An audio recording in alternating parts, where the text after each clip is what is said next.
This is your Under Southern Screens spoiler warning, and just like a little clarification as well. We said we were going to start Mad Makes this week, but then we got a very interesting and special request, cold DM as it were, from a Xavier Coy, who has directed a film called Unremarkable, and me and Mitch gave it a watch, and we absolutely love this film. We wanted to shed some light on it, so the first episode of Mad Makes will be premiering next week. So I'm sorry if you wanted to hear about Mad Max 1, but trust me, the wait will be worth it. But yeah, for now, here's this really enlightening conversation on a fantastic micro-budget Australian feature film that honestly is really inspiring for all Australian filmmakers and all Australian creatives. So, yep, we'll be chatting with Xav in now.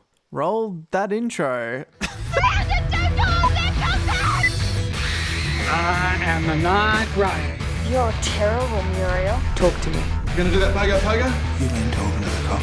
Today is a brand new day. No, that's it. It's the vibe.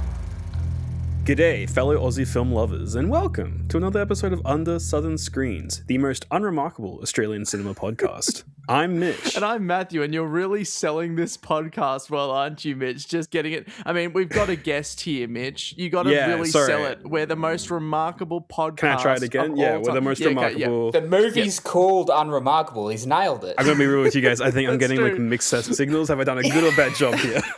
No, you've done amazing. Oh, I think you've nailed it. Thank you. On brand, because today he's already here in the call. The immersion is broken completely, but we have a very special guest on the pod today. Someone who reached out to us. Yes, we do have a following, it seems. That's crazy. He reached out to us and he's got a really special project out at the moment. It's called Unremarkable. It's a feature film. It's an Australian comedy. We'll let him explain it, but ladies and gentlemen, it is the writer, director, producer of this very special film, Unremarkable, Xavier Coy. Welcome to the podcast. Thank you. Thanks for having me. Clapping. How's it going, mate? Far out. It's such a fever dream, man, because this thing happens so quickly and then it goes in this stasis where you're just kind of like hanging around for a while and then it's released and then it's the chaos again. Yeah. And you're just kind of like, where was that stasis? Where was that downtime? Like, I'd love a bit of balance, a little downtime, but that doesn't happen. The ebbs and flows of movie making is crazy. I mean, like, first off, straight out of the gate, congratulations on making a feature film. Yes. Like, the amount of just effort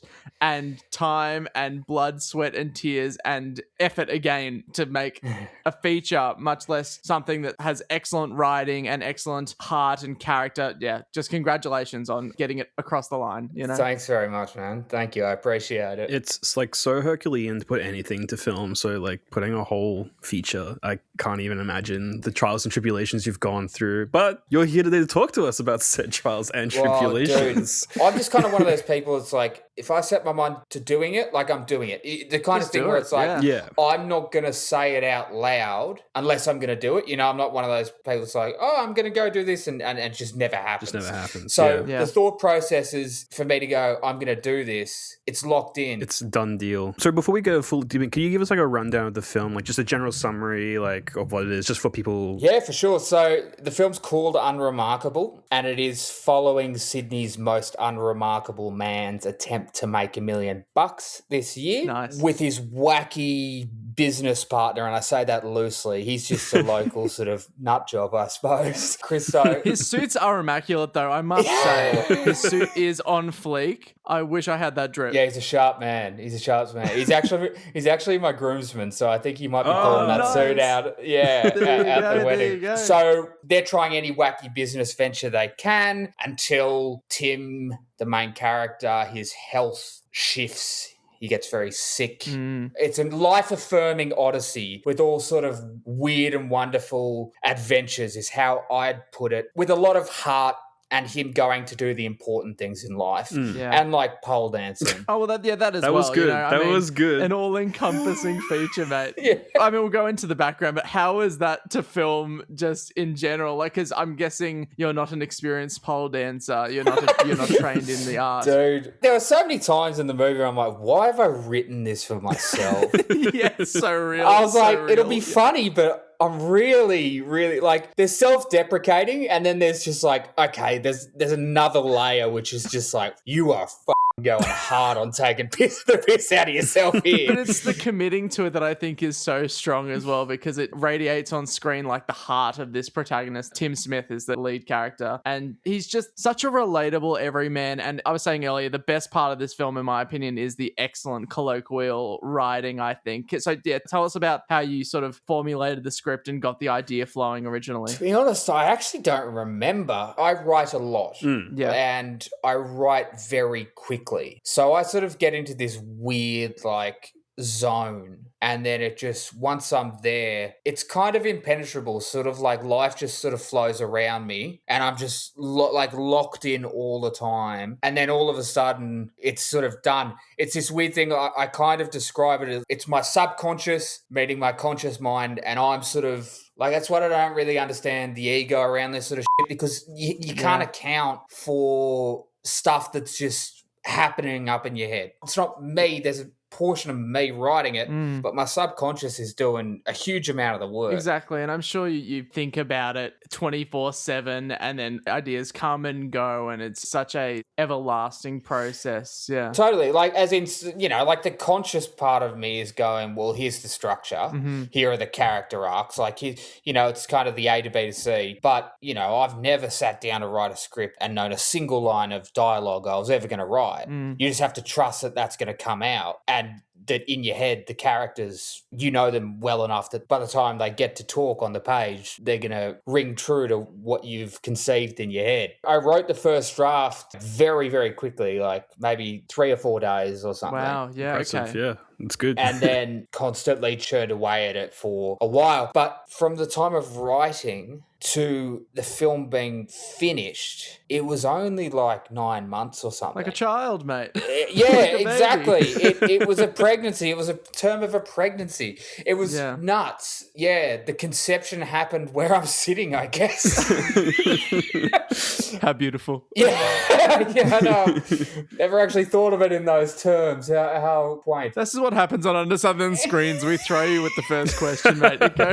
Yeah, I know.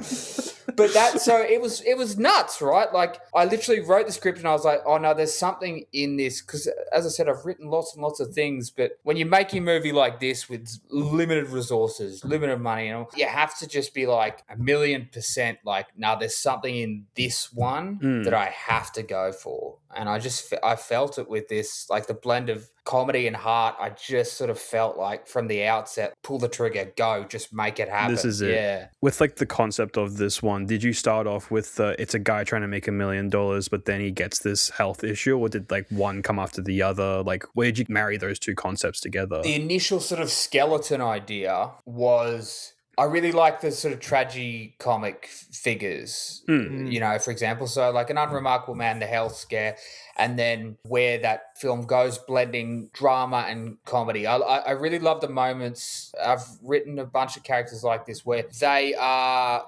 ostensibly the people you're sort of laughing, like you're laughing with, but you're laughing at, and they're sort of like, you know, not clowns, but you're laughing at them a lot of the time. Yeah. And then just going, bang, really pulling the rug out and going, oh, yeah, they're people. Yeah, hitting them with the sympathy. Like actual reality of the person itself. Yeah, exactly. Just going like, oh, I've been laughing at this person, but that's right. There's their humanity. And I mean, that's such an Australian concept as well. I mean, like films like Muriel's Wedding, for example, is like a great example of that sort of archetype where, you know, you judge a book by its cover as like, you know, you judge the Australian character by its stereotypes and its aesthetics. And then as you gradually dig deeper, it is such a Australian aspect. Were there any Australian films in particular that inspired this, or any films in general that inspired the story or the type of comedy that you were trying to produce with this? I love the Working Dog guys. Like, obviously, absolutely, you know, like Frontline's one of my favorite shows. And the amazing thing about, like, I mean, that still holds up today. It's mental. I agree. And obviously The Castle, Kath and Kim. I mean, I grew up on Kath and Kim, rewatch that every year. Yeah. You know, and the thing I love about those things is like, and why I think the comedy holds up so well is they're so specific. Like, they're just really locked into exactly who the people are in the area they're in. Like, it's not trying to broaden it to fit everyone because you can't. Yeah. And so if you just like really local and specific, they're kind of my main ones that Frontline, Kath and Kim, I'll watch them like every year. As you should. But everything the Working Dog crew do is incredible. I was going to say, I really like how at the start you see this character who is kind of disconnected from the community at large, but then by the end of the film you see this community he's built up with the inner circle of people and how much he's touched them. And I like this idea of a character who hasn't managed to touch everyone, but the people they have touched who really matter. I was wondering, like, was that a conscious effort or did that just kind of come through in the writing process? Or? No, that's I'm glad, you saw that, because that was the idea, right? That it's like an unremarkable person on the surface who hasn't achieved much can make a remarkable impact. And even if it is only on a handful of people, it's not his head that makes the impact on the world, it's his heart. So yeah, that's definitely what it was driving towards from the outset, was just going like, well, yeah, he is unremarkable if you look at him as like book smart, but the idea that those people can still make a remarkable impact on your life. Yeah. You know? Throughout the film, his best friend and business partner has been making these insane claims about all these people he's met and all these shoulders he's rubbed with. Iconic. And you kind of let to believe, because it is a comedy, that Tim does maybe believe him that all these things happen. Like, because, in a comedy, they believe things that normal people generally wouldn't believe if they're functioning. Yeah, exactly. Yeah. But then you get to the end and you actually turns out Tim's kind of just been humoring this guy all along. Like, he just goes, dude, who is the most famous person? And then he hits you with the Matt Preston reference. But I just like this idea that he's not as idiotic as he's coming across either. He's just happy to live as like this carefree person who doesn't need to prove themselves to people. And that I really liked that as a character. Yeah, and I think it's just, that's kind of all Christo he kind of needs to hear is, you're my mate. And that it's like, you don't need to, like,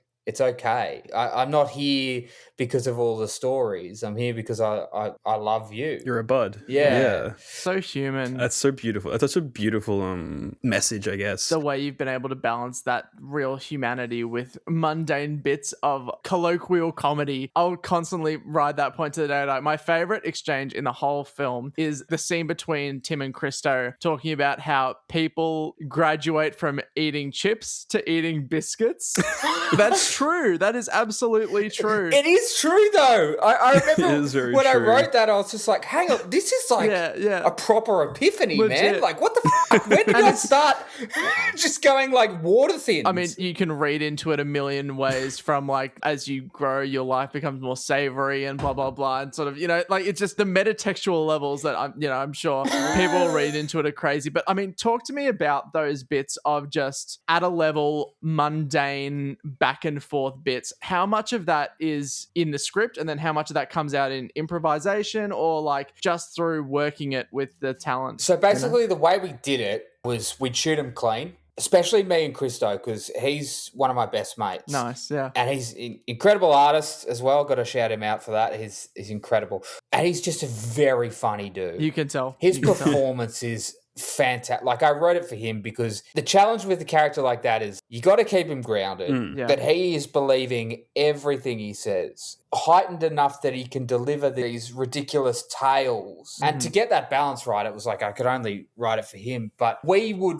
improvise a lot after we got the clean takes. Yeah, right. The issue became in post that the rough cut came out at like nearly 3 hours. Yeah, right. Because there was so much improv. But you're not Peter Jackson. You can't do a 3-hour cut of your movie. Dude, who wants to watch a 3-hour comedy? Hey, man, that's a great experiment, mate. Next feature on the cards.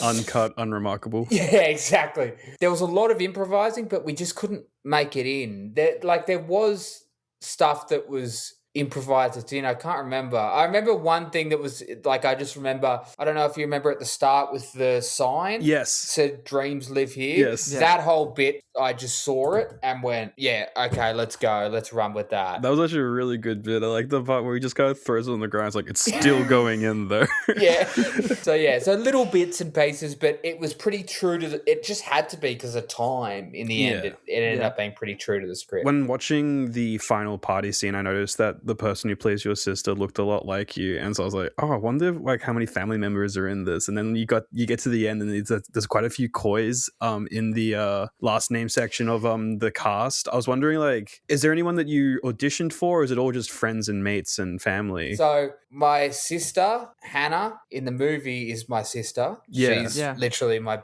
best woman at the wedding. Like, we're super tight. That's fantastic. Beautiful. My mum played my mum, and they're all like my close mates. But I think that's so great because you get that chemistry. Do you know what I mean? Totally. It's that colloquial familiarity that radiates off the screen. It's just, They also it works. really sell that heartbreak at the end as well. Like, Yeah, oh my obviously God, everyone's really yeah. sad in it, and it's like they all really sell the sadness of the ending. But I think they were the two that really broke my heart the most in that ending. Like, Yeah. it really worked. Yeah. With something like this, especially like it being a mockumentary, they're all great conversationalists, very funny people. So I knew that from the outset it'll land and how it'll work. I knew with a film like this that was a mockumentary, so documentary style, the key was like they're naturally funny people. They know how to hit a comic beat. And as long as we're all in the same world, one person's not up here and down here, you don't think what you're saying is funny. You know, no one's trying to get a laugh, which is, you know, you see a lot. And it's just like deadpan delivery.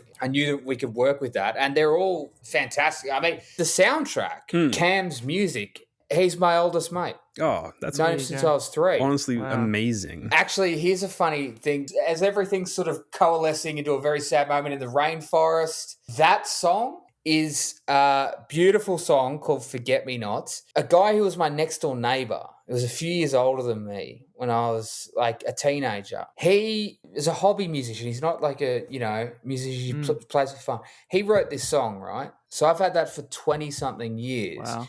He wrote this song, lost it. Only a handful of people had ever heard this song. I had the only copy on an MP3 on an old laptop that I made sure I'd always emailed to myself, so I kept it. He lives in Germany now. I called him and I'm like, mate, I found the project to put the song in. That's incredible. That's wild. And he's like, you've still got it? And I'm like, yeah. Yeah, so there's all these little things that it's like, I was like, I'll never be able to make a movie like this again. Like, I've got to lead into it like that, you know? Yeah, just hearing those anecdotes, it shows the homegrown, homespun atmosphere. It's just, yeah. And you're making me cry here on the podcast, man. It was so beautiful about that. No.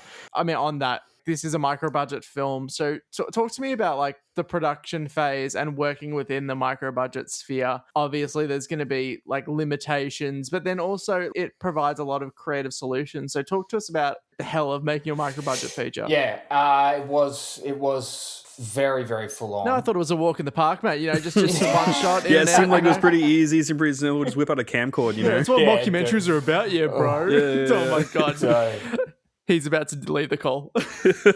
yeah, so I think you're right. Like in terms of, there's obvious limitations, but that's why I could run with the format. Like in terms of it being a mockumentary, like it's run and gun. So like the outdoor stuff, natural light, like you're not looking to bounce light off any, like you are a fly on the wall. Yeah. But they're not limitations because they're working within the form. Like, for example, the Pole Studio, just friend of a friend, it just popped up as like, oh, you could shoot here.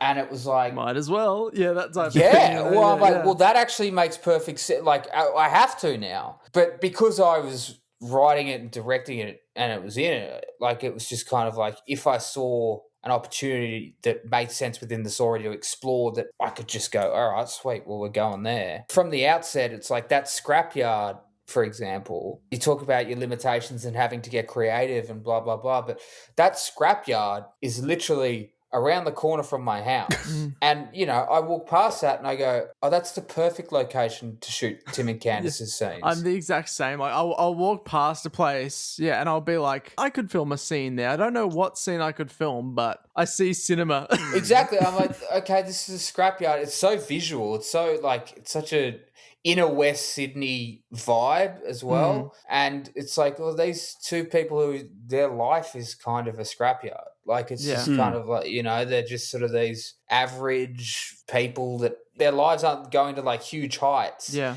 So it feels like the perfect sort of thing. So I guess the main limitations were just the fact that I was doing the job of about 20 people. Yeah. So not having really much help was the main limitation. And you made a film. You made a feature film. made the a result film. is the proof is in the pudding, as it were, man. Yeah, The pudding is the world. Yeah. You can tell that we haven't written much in our little time. You know? One of the best bits of advice I got from my time, it was from a friend of mine who was in film school, and I was also in film school. We went to different schools. At a student film level, and I guess at a micro budget film level, it's always wise to make it funny, to make it a comedy, because even if the production value is lower or you don't get that preconceived film look, if the writing's there and it's funny, you can say that it's all intentional. And I think playing within that mockumentary style definitely radiates that same thing. So yeah, I love it. I love it, man. I'm actually curious, was the outset of it always going to be a mockumentary, or was that a pivot you made just at some point to be like... No, it was always going to be mockumentary, because if I was going to go ahead and make this, exactly those things, it's like, it's really hard to make. Like I had this other comedy that I was working on, and then you start going like, well, if it's an out and out comedy, you start budgeting that and you're like, well, it's not, like, you cannot. There's so many non-starters, you know, especially with the way funding works in this country and that type of thing. They don't want you to succeed from the outset. So it's just like, if you think about this film and the sort of trajectory it goes on and all the wild, and then, you know, there's a lot of dark stuff too. I think the best chance of getting it made is by making it. Yeah. It's different to what is getting made through traditional systems, I guess. So that system's breaking down too. Like, you know, the overwhelming amount of micro budget, no budget, like to get that propelled to the mainstream, it's vastly outweighing the amount of professionally funded projects out there. And I think that eventually the pendulum will swing. That's my opinion anyway. I just was like, tell a really, really good story that's interesting, that does something a bit different. So, but to answer your question, it was like, no, it was always going to be mockumentary, but what I wanted to do was, I did want to shift it to sort of blend it into, at points, a more traditional comedy drama, and then lock back in and remind, it's like, oh no, it's a mockumentary, but then you do have traditional dramatic scenes or comedic scenes. So that was the experiment with it. As the film went on, it sort of blended into a slightly different formula. Was that like a proof of range, or just you having fun with it? I knew where it was going, and I think in order to get there, you needed to set up the story beats that are very locked into, like, if this is a dramatic scene, it's a dramatic scene that you feel like, you know, it's not the camera fly on the wall anymore. It's like the camera's just seeing a scene of these two people where, you know, the camera shouldn't be there, sort of thing, because it's like a really intimate, dramatic moment. So I think in order to have the crescendo of where it goes, those moments are really important. So that's why it felt like it was like, okay, let's subvert things a little bit into this direction. And I think it's seamless as well. Like, yeah, I'm a massive fan of the trajectory of the narrative. I wanted to sort of talk about the sort of the other end of making a feature film, especially a micro-budget feature film, which is the back end, the distribution, actually getting it seen, because I think that is such a lost art and something that people don't think about at all. I used to work in film distribution for like a little while, so I know how crazy it gets and how the amount of supply versus how many eyeballs there are watching. Like, tell us about your mindset of distribution for this film. Well, I'm working with Bounty, who do a lot of comedy stuff. Nice. So they're my distributors that I've been working with. And, you know, I was only thinking about this the other day. I mean, I spoke to a lot of companies, as you do. Yeah. Comedy is very hard. Mockumentary is also hard. Yeah, right. And micro budget is hard. So 3 strikes. you sort of chat to people, you feel people out, and then the one that I'm working with is like comedy based, right? So it's like, okay, so it's in the niche of what I'm doing. It's found its home. Yeah. I think it's pure insanity to just go, I'm gonna make a movie and then let's just, like, it'll get out there. Because that was the attitude. It was just like, well, I know I backed this movie. I'm going to make it. Once it's done, that's when I go into the next stage of figuring it out. Yeah. And fortunately it happened, but it's insane. It's insanity. but it worked out, so that's good. We got there. A method in the madness, mate. It's always tough, man, like finding eyes to watch your project. But I want to stress, like from the outset, I highly implore everyone to watch Unremarkable. Like the writing it harkens back so well to that 90s resurgence of Australian comedies. That Priscilla, that Muriel's Wedding, that lackadaisical colloquial nature is just so ever present, and it has the heart, it has the soul within, the human quality that really resonates with all sort of coming of age tales, you know. So if you have the means, invest in up and coming talent, invest in micro budget film. Spiel over. I'm leaving the room. Ditto. Sick. I'll stay. That's it. And now Xavier is hosting the rest of Under Southern Screens for the rest of the going season. forward. No. Can you tell us where and when it's dropping and where people can find it? Yeah, so it's out now. It's available on Amazon Prime. Nice. It's also on a new streamer called Relay, and then it got further distribution from a company in the US yesterday called Future Today. Congratulations. You got an international deal. That's fantastic. Congrats. Yeah, so we're pretty happy with where it's started because it's not the end of the conversations either. So that's fantastic. We don't know where else when, but you know, we're to the moon, baby, to the moon. Yeah. To the moon. We're available on 3 different platforms, so that's pretty sick for a micro budget Aussie comedy. We're pretty happy, and the fact that it is available in Australia out now just speaks to that sort of Aussiness quality of it. So I think that's it's pretty cool. Yeah, we're the underdog. Made it for nothing. We just went and did it, and you can do it too. Did it? Yeah, exactly. Inspirational. Yeah, it's not that hard. I mean, it is very hard. Don't get resources, get help. Don't do it by yourself. Just go out there in the middle of a street and film something. Yeah. Do you? Yeah, exactly. Okay. Does anyone else get kind of peeved when like Steven Spielberg or someone just says like, just shoot it on your iPhone, mate? It won't. It's like Soderbergh did one. Soderbergh did an iPhone movie. Oh, I mean, like a lot of people do, and like they filmed 28 years later on an iPhone as well. That's but true. You see the Yeah. setup Really? you see the setup that they had for the iPhone as well. But they have like 16 layers over it. It's like, yeah, the base camera was an iPhone, but they also had to like break the hell out of it as well, so it would stop auto filtering and doing a bunch of other crap that we can't do legally. I mean, I think you're taking the piss a little bit with those like iPhone movie. Yeah, and Look, it's just like doable, obviously, but it's not as easy as they claim it is either. Yeah, I don't know if you can just whack it on black and white and go, it's art house. Actually, that's a brilliant idea. Oh my gosh, get to writing. Well, where can people find you? Like, if do you have anywhere you can be found, or like He's gone missing. He's gone missing. He's going into Bali. He's disappearing off the face of the earth after that. Off the grid, mate. That would actually, how baller would that be? Directs a feature film, then dips. It's like Night of the Hunter or whatever. You remember that movie? The guy that directs Night of the Hunter. Oh, yes. Yeah. That's a good movie. I went to film school. Yeah.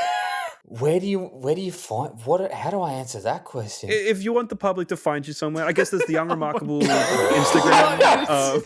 You're not handling this very well, Mitch. Where can people find you in real life? What do you want from me? In the inner west of Sydney? That's the Where's Wally. Just come around the inner west of Sydney and try and find me. Instagram is the Unremarkable movie account. We'll put it in the show notes. You don't have to listen to this drivel. I love that. What a dog way to end. Yeah. Well, let's end it better. Okay, Xavier, one thing that we ask all of our guests, and we've only had one on so far, but you're number 2, so that's pretty cool. What is the most Australian thing about your film Unremarkable? I reckon it's got to be referencing that we could probably get sperm off Jimmy Barnes. Yes! Oh my god! I love that. That just that last guy's like, I reckon we can get it. Because that's so Aussie. That he's just within reach. That's got to be it, doesn't it's it? good and it's Aussie. I love it. Yeah. The writing on this movie is insane. You guys have to check it out. It's very good, very funny, very witty. But Mitch, where can the audience find us in real life? Well, they can find us in the northern suburbs of Melbourne. No, you can find us at Others Under the Screens on TikTok, Threads, and Instagram, and you can email us at undersouthernscreenspod@gmail.com. letterboxd.com. And look, I think this is a testament. Like, if you have something that you want greater, wider traction on, and if it's good enough, if it passes our standards of quality, our huge standard of you saying hello and then giving us the link to the movie. Well, yeah, I mean, like, if you have something you want to show, there's tons of micro-budget films, Australian micro-budget films, amazing up-and-coming talent. Just give us a text, give us an email, see what you think, and yeah, we'll make some magic together, baby. This is the exact kind of film we want to be putting on our podcast. This is exactly what we want to be talking about. Like, we want to talk about everything, but one of the big reasons we started this was to highlight underseen Australian films, and we want to shout it out. We want to help with it being seen. No, I appreciate that. Yeah. And I mean, Xavier, thank you so much for jumping on the pod as well. Like, yeah, just really awesome to talk to you. Thanks for having me on, guys. It was a joy. To make something else, come this way. Come. Yeah, that's it, bro. You got some free publicity at the ready, brother. Do not worry. We'll hopefully be better at this the next time you come on. We won't ask our first guest on where they live. I didn't mean to say that, all right? I meant where to find you online, all right? That's what I meant. No, I love you, Mitch, man. Yeah, what a moment. What a moment. I was just curious. I was going to pop around, check on it while he's away, all right? Just make sure. House sitting for bro. Well, yeah. Yeah. But no, this has genuinely been such a pleasure. Xavier, thank you for coming on. And everyone listening, Xavier, do you want to close us out with our classic closing line that everyone knows? Keep an eye on those southern screens. Ooh, sultry. That was awesome. That was sick. That was awesome. That was amazing. Beautiful. Bye, guys. Thanks for listening to another episode of Under Southern Screens. We'll be back next week to talk more films down under. We just want to attribute that our opening title is Heavy Duty by Zoo, and our closing title is Heavyweight by Fell Creek. Thanks so much for listening, and Mitch and I will see you in the next episode. See you next time. Under Southern Screens would like to acknowledge the stolen lands on which this podcast is recorded and produced, and pay tribute to the Wurundjeri and Woiwurrung people of the Kulin Nation and Camaragal people of the Eora Nation. Sovereignty was never ceded, and we pay respect to all Indigenous elders past, present, and emerging. Always was, always will be Aboriginal land.